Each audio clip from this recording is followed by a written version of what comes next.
정치권 뒷얘기를 현장 기자들이 짚어드립니다. 여의도와 용산 사이 여용사 시간입니다. 정치부 장세희 기자 나와 있습니다. 자, 첫 번째 주제는 보수 성향 변호인 보강입니다. 이게 누가 변호인을 보강한다는 거죠? 바로 더불어민주당 이재명 대표입니다.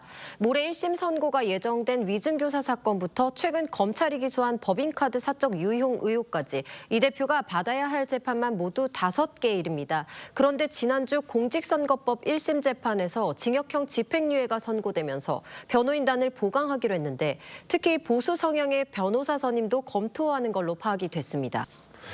그런데 왜 보수 성향 변호사를 구한다는 겁니까?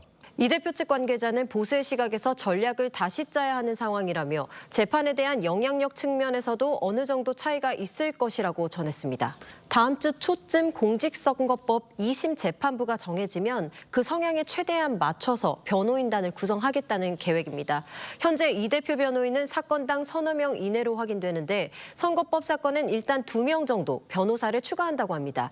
보수 성향뿐 아니라 판사 출신과 같은 유력 전관을 검토해야 한다는 목소리도 내부에서 나오고 있습니다. 그런 변호사를 선임할 경우에 이 변호사 비용도 만만치 않을 것 같은데 그거는 어떻게 해결을 할 수가 있는 거죠? 일단 당 차원에서 더 직접적이고 적극적으로 대응하겠다는 입장입니다.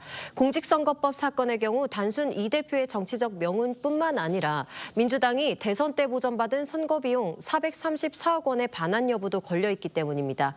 그래서 당비와 국고보조금 등을 변호사 비용으로 사용 가능한지 선관위에도 유권 해석을 요청한 걸로 알려졌습니다.